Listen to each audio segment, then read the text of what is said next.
What's up, y'all? It's Bear with BearIndependent.com. I apologize in advance for the poor audio. I know that this camera doesn't have the best audio quality, but I just kind of had it on my heart to go ahead and shoot this video now with the equipment that I had to share with you some TCCC principles, tactical combat casualty care, which in the civilian sector is tactical emergency casualty care. And I think this is important to understand and to train given some of the craziness that is happening in the world. So, the first thing to understand, TCCC, Tactical Combat Casualty Care, is a protocol that was developed by the Committee on Tactical Combat Casualty Care based largely upon lessons that were learned during the global war on terror. And it has a lot to do with research and development that was done by the 75th Ranger Regiment. And so, these are lessons that were learned in blood. There's 3 phases during TCCC, Tactical Combat Casualty Care. And I'm just going to say TCCC from now on. That's what I'm talking about. And I'm talking in a tactical setting here. And for civilians, many settings can become a tactical setting. Active shooter, anybody, disgruntled coworker, domestic situations, so forth and so on. Even, we make the point in Responder 1 with refuge training, even a motor vehicle accident, there's a greater than 0% chance that violence can occur here on the X as it is, because there was just a wreck. People are injured, right? And so your everyday life can become a tactical environment pretty quickly. So the 3 phases of tactical combat casualty care, TCCC. The first is care under fire. The next is tactical field care, and then the last is CASEVAC or medevac, and we'll talk about the differences between those two in a moment. The first is care under fire, meaning that somebody's shooting at us, bad things are happening, chaos is ensuing. If we're not hit, let's say there's 4 guys, us and 3 buddies, right? There's 4 guys. If you're not hit, your first job is to establish firepower superiority, right? We're dealing with the fact that somebody has brought to bear speed, surprise, and violence of action. We have to respond in like kind, and we need to turn the tables. We need to get the bad guys to duck their heads. And the reason we're doing that is whoever the casualty is, whoever it is that has been hit, that person needs to move to cover, ideally, concealment if no cover is available, but ideally cover, and begin rendering self-aid. So in care under fire, the best medicine that we can provide is rounds on target, okay? Establish firepower superiority. Simultaneously, the casualty is rendering self-aid. And in the care under fire phase, phase 1, during what's considered a hot zone, meaning there's still bullets flying, the only medicine that we do is apply tourniquets to arterial bleeds, extremity hemorrhages, okay? Tourniquets, a windlass tourniquet, whether that's a Cat Gen 7 tourniquet or a soft T or whatever you may have. There's some other good ones out there. Sam makes one, and there's a lot of options, but we prefer the Cat Gen 7 tourniquet from North American Rescue and the soft T tourniquet. So during care under fire, the casualty renders self-aid, and it's tourniquets only, okay? Deal with the hemorrhage, deal with the arterial bleed in the extremity. This is a hot zone. As we say, we're getting the bad guys to drop their heads, right? And think of your preparedness mindset here, the slow, steady decline of the Empire of the United States of America, less dependable services and public safety organizations, right? At some point, ideally pretty quickly, we're going to close with and destroy the enemy, right? We need to eliminate that threat. Once the threat has been eliminated and or they've squirted out the side door, they've exited the AO, we now enter what's called the tactical field care phase. This is a warm environment.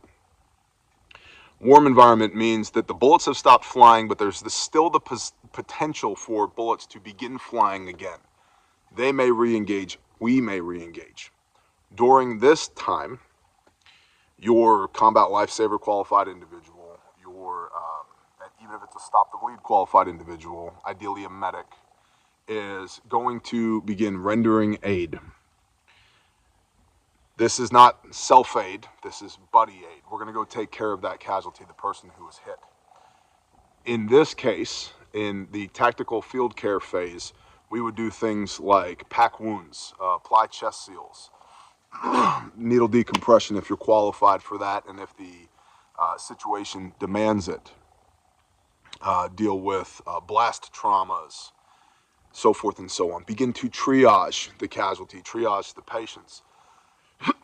And so if you have a medic or a combat lifesaver or somebody within your MAG, your crew, your tribe that's functioning as that person on your team, this is when the aid bag gets open, the backpack full of stuff, right? And ideally, if you're going to do something, you have individual first aid kits on you and an aid bag full of stuff. And this is something that should be addressed and planned and ideally rehearsed prior to any actions on the objective during your planning phase of whatever this mission is that you're performing, right? So that when something goes wrong, you have a way to address it.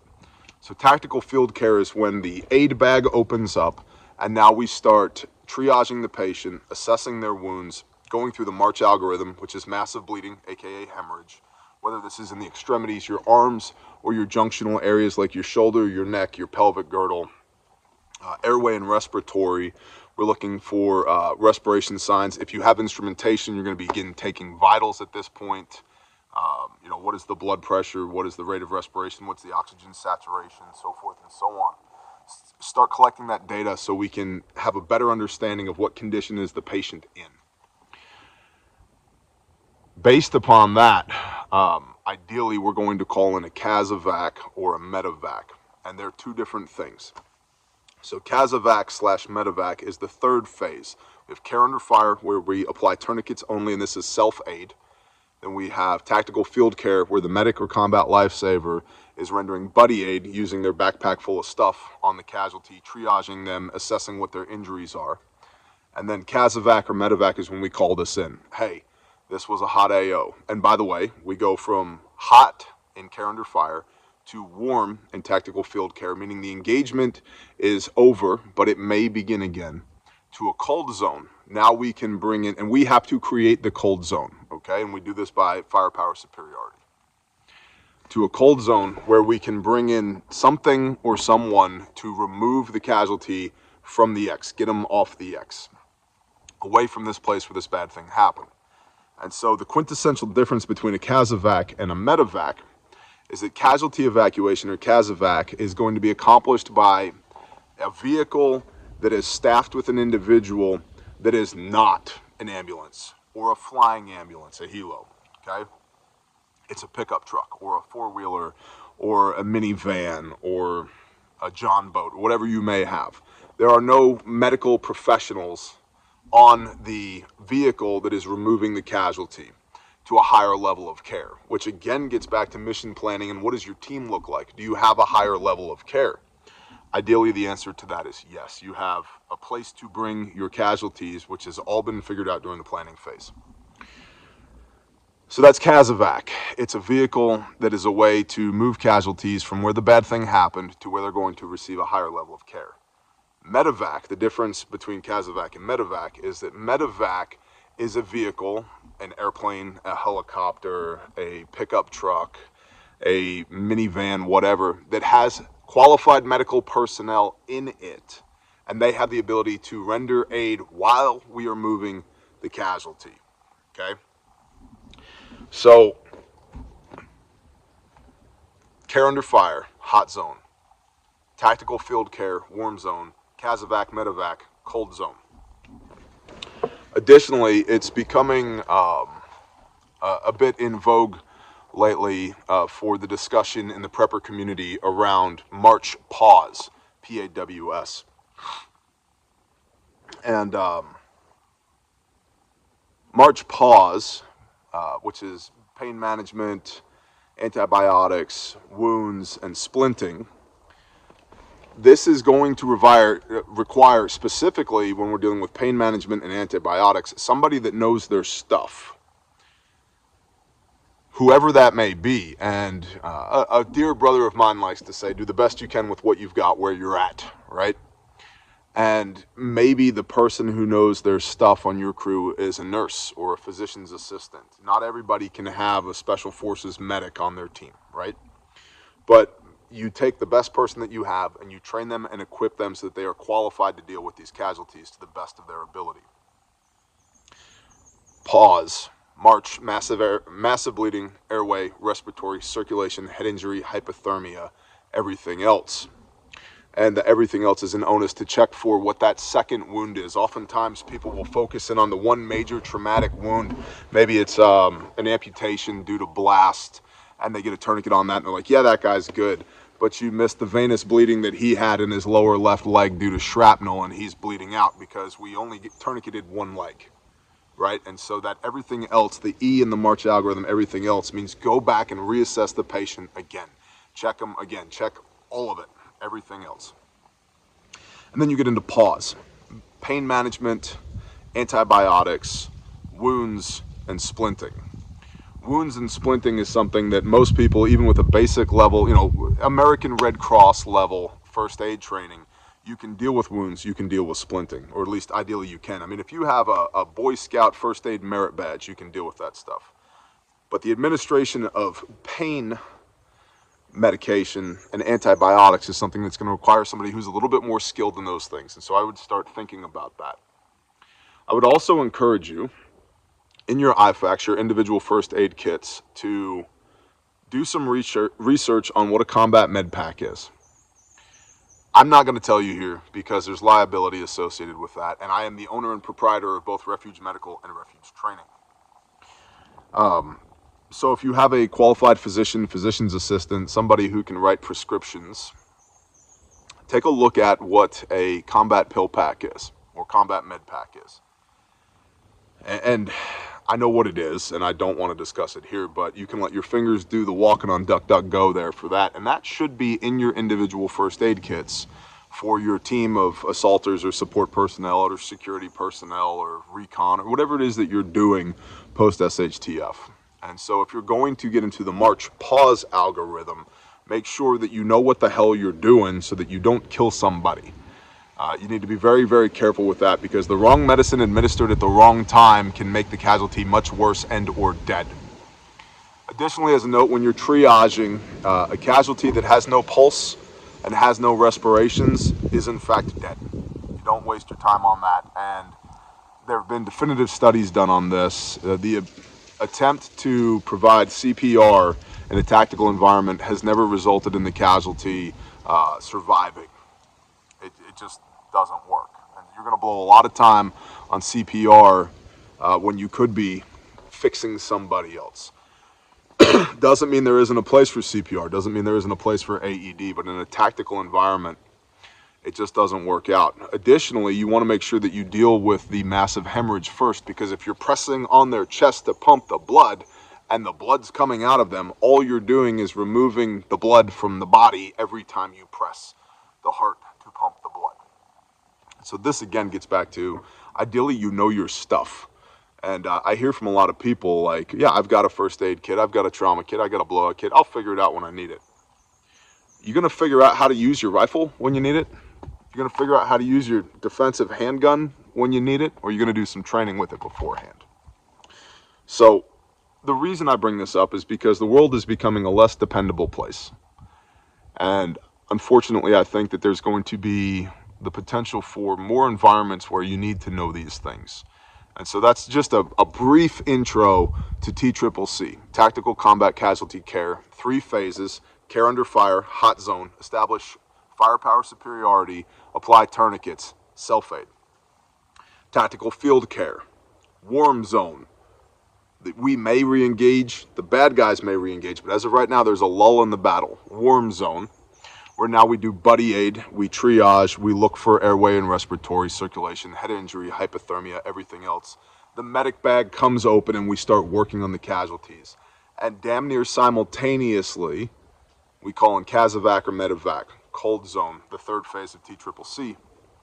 Casevac being a vehicle, a means to convey the casualty back to a higher level of care that does not have a qualified medical professional with that vehicle, versus medevac, which is a means to convey the casualty back to a higher level of care that does have qualified medical professionals. If somebody needs to go to the hospital because they're bleeding and you take them in your pickup truck, that's a casevac, because you're assuming you're not a medical professional. If somebody needs to go to the hospital because they're bleeding and they get in an ambulance and go, that's a medevac. See the difference? As the world gets stupider, unfortunately, I think there's going to be more of a need for these skills. And so some things that you can look at here. There's lots of good books on the subject. There's a book put out by North American Rescue called Tactical Paramedic. It's hard to find, but it's about $20 when you can find it. And there's lots of really good basic foundational TCCC knowledge in there. The Ranger Medic Handbook is another good one. You can check that out, but you are going to need to be more familiar with medical terms and medical procedures as you're reading that in order for that to make sense. And then kind of next level up from there is the Special Forces Medic Handbook, which you can find on Amazon, Bezos' 5th yacht. But even more so, you're going to need to have some foundational knowledge in order to make sense of that book, in order to onboard all the knowledge that's in it. And book smarts will only get you so far, which is why you should train with your hands. The automaticity, the physical, visceral, tactile, get the reps in with your hands. And so to that point, I would love it if you came to class at refugetraining.com. Our class dates are up. You can find us. We're all over the country. Find the nearest class, go to that class. If you can't come see us, there are many other good instructors out there, and there's a bunch of mediocre ones. So at a minimum, find somebody teaching the Stop the Bleed protocol, which will give you a basic understanding of how to use your individual first aid kit to deal with massive hemorrhage. Extremities, tourniquets, and junctional areas, your shoulders, your neck, your pelvic girdle, with pressure bandages and wound packing. And yes, you can get more advanced in the junctional tourniquets and so forth and so on, but if you're taking a Stop the Bleed class, you're probably not at the level where you need to even know what a junctional tourniquet is. But take a Stop the Bleed class from somebody, and then move up from there, move up from there, move up from there, and identify who within your group, your mag, your tribe, your team, whatever it may be, who is it that is your medical person, and pour into that person. A good tactic is to send that person to higher levels of training and have them come back and teach your team on the training that they received. Unfortunately, the world's weird and it's getting weirder, and I just simply want to provide some value to you to get you thinking along these lines. You may never have to press a trigger, but you may have to render aid, and you need to know how to render aid, and you need to have the equipment to render aid with. And so stay on top of that stuff, please and thank you. If you guys would like to see more along these lines, TCCC, TCCC, Care Under Fire, Tactical Field Care, Casevac, Medevac, all of that. If you'd like to know more about these things, let me know in the comments. I do read all the comments. If you ever gotten a little heart on your comment, that means I saw it and I appreciate it.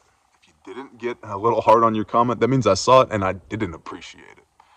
But typically speaking, within the first couple of days of a video dropping, I read all of those comments. And so I would love your feedback on this video, and should we go deeper on this subject.